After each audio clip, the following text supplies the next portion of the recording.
અન્ય સમાજના વડીલો મહેમાનોનું હાર્દિક સ્વાગત કરું છું।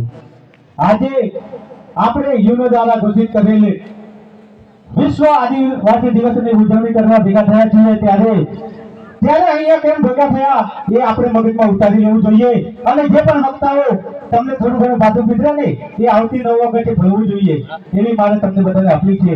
હું આજે વધારે વાત નહીં કરું।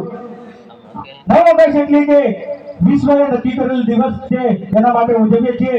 તો મારે ખાસ એ કહેવું છે કે આદિવાસી હોય અને આદિવાસી તરીકે ટકી રહેવું હોય તો પહેલા તો આપણી સંસ્કૃતિ જાળવવી પડશે, આપણી બોલી જાળવવી પડશે, આપણો પહેરવેશ જાળવવો પડશે, આપણો રહેણી કહેણી જાળવવી પડશે તો આપણે આદિવાસીયત બચાવી શકશું ને।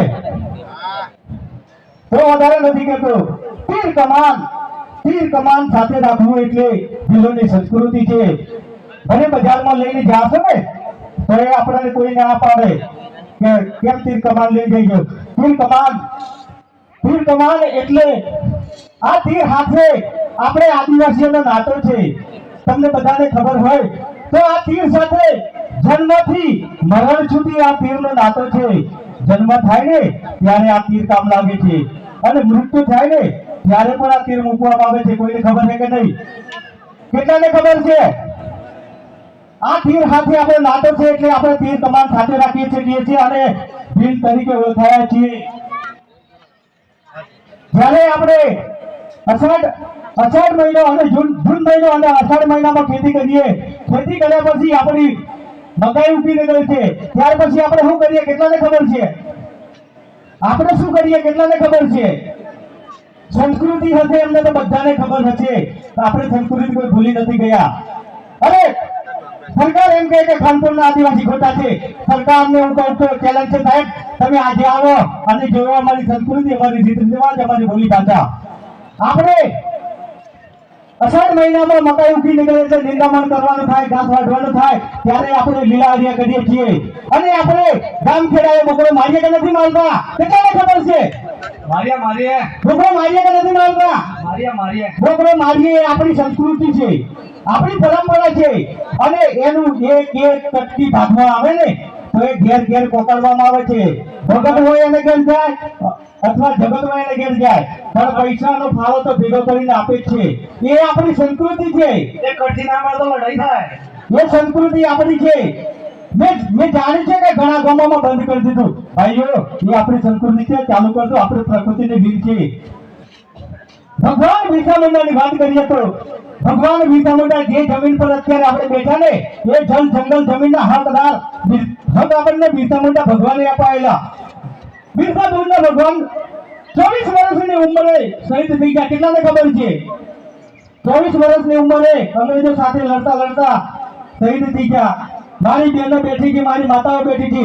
નારી સન્માનની વાત કરીએ આપણે, નારી સન્માનમાં પણ અંગ્રેજો સાથે લડવાવાળી આપણી બહેનો હતી ઘણી।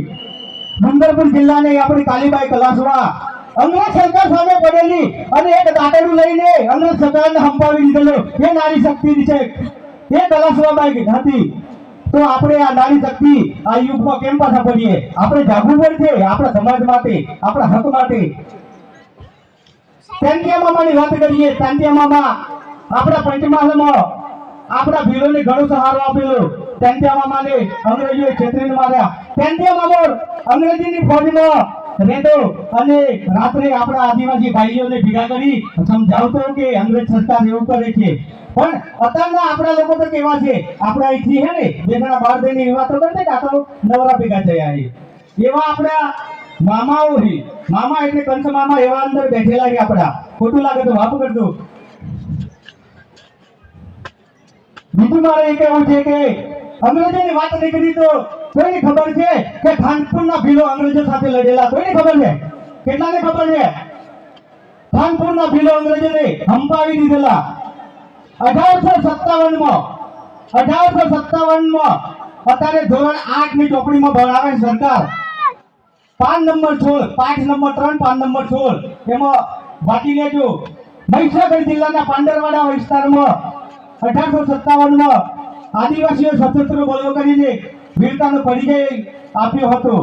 તો એ આદિવાસીઓ કઈથી લડવા આવેલા? ખાનપુરના નતા. તો ક્યાંથી લડવા આવેલા? સરકારને મારે સવાલ કરવું છે, તમારું પાસે પૂછક છે. તમે જોઈ લેજો ધોરણ 8 ની ચોપડી પાના નંબર 6 પર સરકારનું ચેલેન્જ કરશું આજે. તમે જોઈ લેજો. અમારો ઇતિહાસ તમે ભણાવો છો અને અમને પ્રમાણપત્ર નથી આપતો. ભાઈઓ બહેનો, પ્રમાણપત્ર માટે આપણે જાગવું પડશે. આપણો ઇતિહાસ છે. જ્યારે જ્યારે આદિવાસીઓ પર અત્યાચાર થાય છે, ત્યારે જ્યારે આદિવાસીઓ એક થવું જોઈએ છે. હું આ મંચ પરથી તમને બધાને જાહેર ખુલાસો કરું છું. જય જોહાર.